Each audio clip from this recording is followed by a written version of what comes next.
साथियों नमस्कार।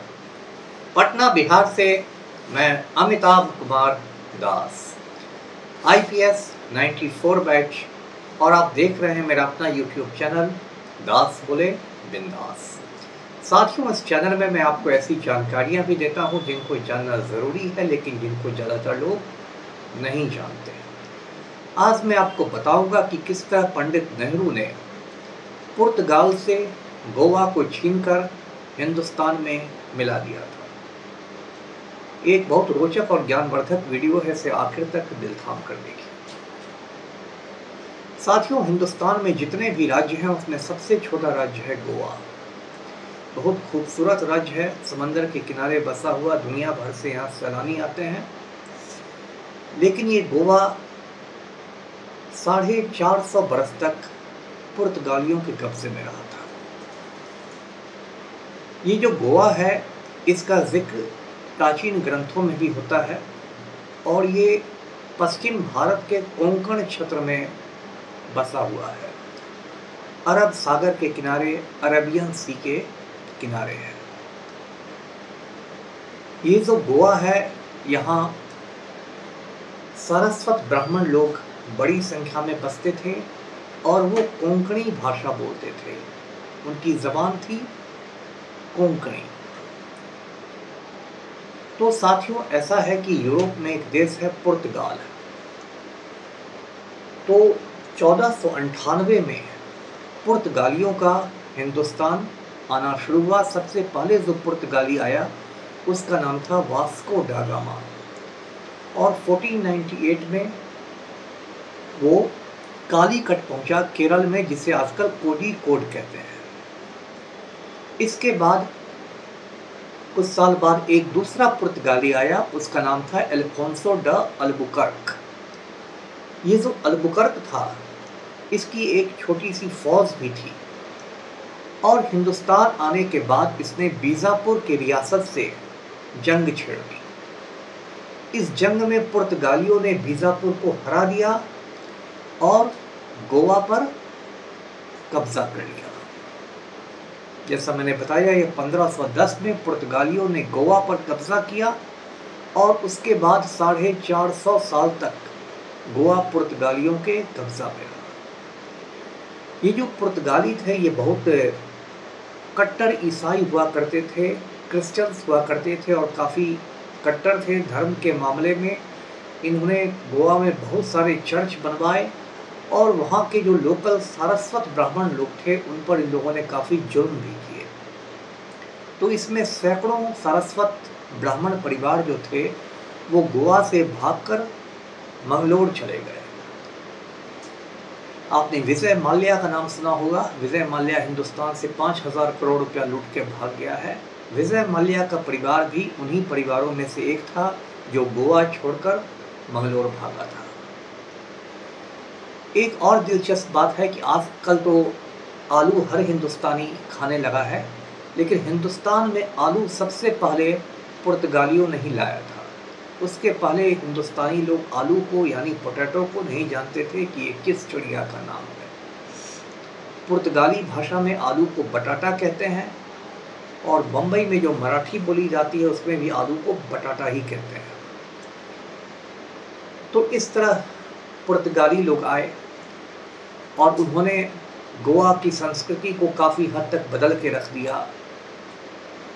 साथियों, 15 अगस्त 1947 को जब हिंदुस्तान आज़ाद हुआ तो गोवा उसमें हिंदुस्तान में शामिल नहीं था, क्योंकि हम लोगों ने इंग्लैंड से, यानी ब्रिटेन से आज़ादी हासिल की थी, और गोवा पर तो पुर्तगाल का कब्जा था।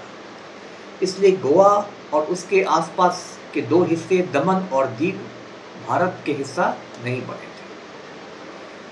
आज़ादी के बाद भारत को लगा कि अब पुर्तगाल भी गोवा पर से अपना कब्जा हटा लेगा और गोवा हिंदुस्तान का हिस्सा बन जाएगा। 1953 में पुर्तगाल के साथ बातचीत भी शुरू की गई गोवा की आज़ादी के लिए। लेकिन उस समय पुर्तगाल का एक जो तानाशाह था, डिक्टेटर था, उसका नाम था सालाज़ार। ये सालाज़ार बहुत ही सनकी, बहुत ही खड़ूस आदमी था, आधा पागल समझिए उसे, और सालाज़ार ने साफ साफ इनकार कर दिया कि वो गोवा को हिंदुस्तान को नहीं सौंपेगा। इसके बाद भारत ने पुर्तगाल के साथ अपने कूटनीतिक संबंध जो थे, जो डिप्लोमेटिक संबंध थे, वो तोड़ दिए। 1961 तक आते आते 1961 तक आते आते नेहरू जी के सब्र का बांध टूट गया था। नेहरू जी को लगा था कि ये जो पुर्तगाल है ये ज़िद्दी है, ये हिंदुस्तान को गोवा नहीं सौंपेगा, और जब टेढ़ी उंगली से घी नहीं निकलता है, सीधी उंगली से घी नहीं निकलता है तो उंगली टेढ़ी करनी पड़ती है। तो उसके बाद नेहरू जी ने गोवा पर सैनिक कार्रवाई करने का आदेश दिया। इसका जिम्मा दो लोगों को दिया गया। एक तो उस समय भारत के रक्षा मंत्री हुआ करते थे, डिफेंस मिनिस्टर हुआ करते थे वीके कृष्णा मेनन, और एक भारत के आर्मी के चीफ हुआ करते थे, सेनाध्यक्ष हुआ करते थे जनरल थापर। तो कृष्णा मेनन और थापर दोनों ने मिलकर गोवा पर कब्जा करने के लिए, उसको आज़ाद करने के लिए एक योजना बनाई। इसका नाम रखा गया ऑपरेशन विजय। विजय का मतलब आप जानते हैं, फतेह यानी विक्ट्री। और इसमें भारतीय सेना के तीनों जो अंग होते हैं, यानी कि थल सेना, वायु सेना और नौसेना, जिसको इंग्लिश में आर्मी, एयरफोर्स और नेवी कहते हैं, तीनों ने हिस्सा लिया। ऑपरेशन विजय में भारत के सेना के 30,000 सैनिक गोवा भेजे गए, और भारत के 2 जंगी जहाज यानी 2 युद्धपोत INS दिल्ली और INS मैसूर अरब के सागर में भेज दिए गए, जिससे पुर्तगाल से कोई मदद नहीं आ सके।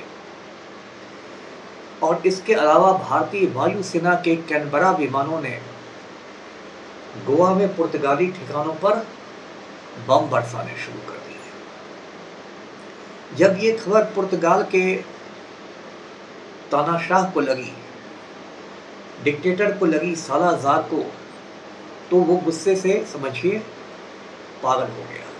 उसने अपने गवर्नर जनरल को कहा कि हिंदुस्तान को किसी भी हालत में गोवा पर कब्जा नहीं करने देना है।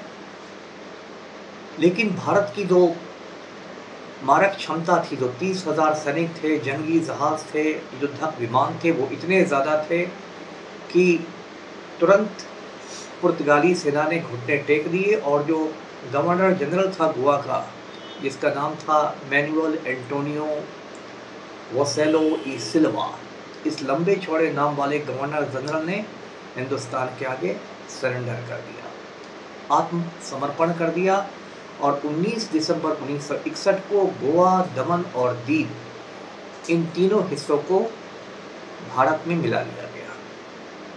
इन तीनों हिस्सों को यूनियन टेरिटरीज घोषित किया गया, जिसको हिंदी में केंद्र शासित प्रदेश या संघ शासित प्रदेश कहते हैं।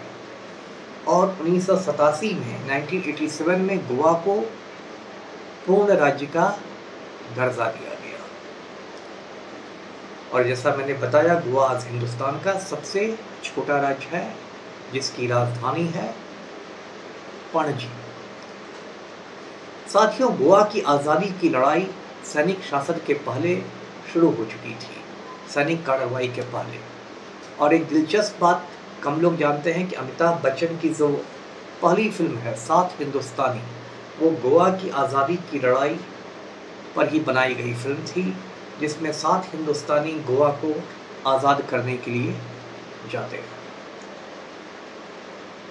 साथियों, एक और फिल्म आई थी जौहर महमूद इन गोवा, उसमें भी गोवा की आज़ादी की लड़ाई को दिखाया गया था। जब गोवा की चर्चा होती है तो मैं कुछ गोवा के बारे में और दिलचस्प बातें बता दूं कि गोवा के लोग 3 F के बहुत प्रेमी होते हैं।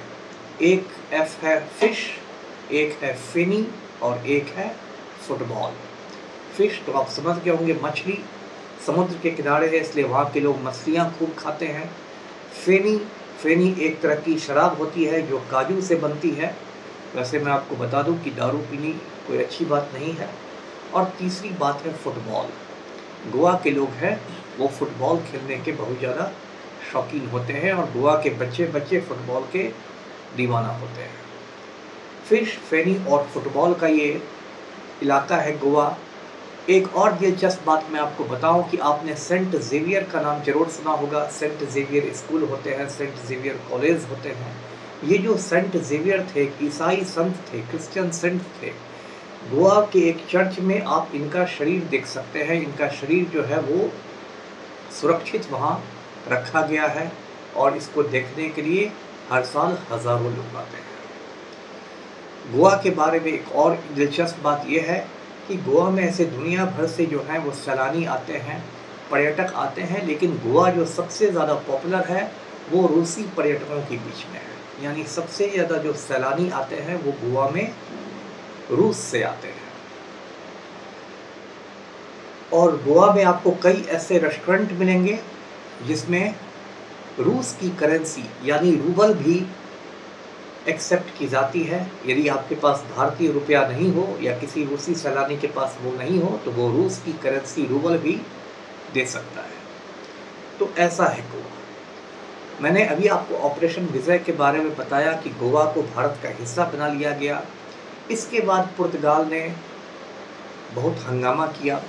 संयुक्त राष्ट्र में ये बात पहुंची और संयुक्त राष्ट्र में, यूनाइटेड नेशंस में अमेरिका और ब्रिटेन ने पुर्तगाल का पक्ष लिया और भारत के हमले की निंदा की।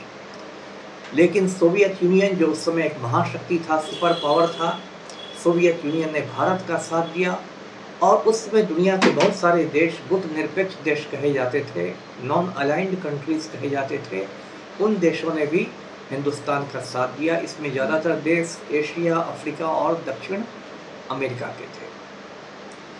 तो इस तरह भारत ने गोवा को अपना हिस्सा बनाया। ये जो मैंने कहानी आपको सुनाई, इस कहानी को सुनाने का एक खास मेरा मकसद था। मकसद ये कि आजकल पंडित नेहरू को क्रिटिसाइज करना, नेहरू जी की निंदा करना भारत में एक राष्ट्रीय फैशन हो गया है। चाहे कश्मीर की समस्या हो या कल्लू राम का कब्जियत हो, हर चीज़ के लिए लोग नेहरू जी को दोषी देते हैं। लेकिन नेहरू जी की वजह से ही गोवा भारत का हिस्सा बना और अमेरिका के विरोध के बावजूद, ब्रिटेन के विरोध के बावजूद नेहरू जी ने 30,000 सैनिक भेज के वायुसेना, नौसेना सब की मदद से गोवा को कब्जे में किया। और जो आज हमारा नालायक प्रधानमंत्री है, नालायक वजीर आज़म है नरेंद्र मोदी, जो 56 इंच का सीना होने का दावा करता है, आप जानते हैं वो नरेंद्र मोदी नहीं, सरेंडर मोदी है। इसके ज़माने में लद्दाख के गलवान घाटी को चीन ने अपने कब्ज़े में ले लिया है। जो लद्दाख का गलवान वैली है, वहाँ बिहार रेजिमेंट ही तैनात था। चीन ने वहाँ हमला किया, बिहार रेजिमेंट के 20 जवान शहीद हो गए।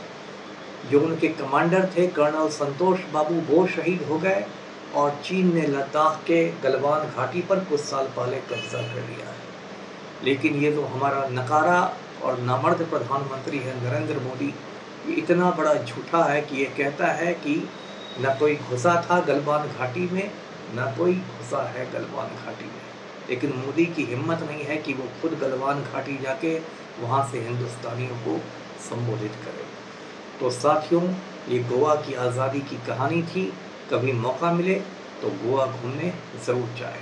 वीडियो को लाइक करें, शेयर करें, चैनल को सब्सक्राइब कीजिए। धन्यवाद। जय हिंद।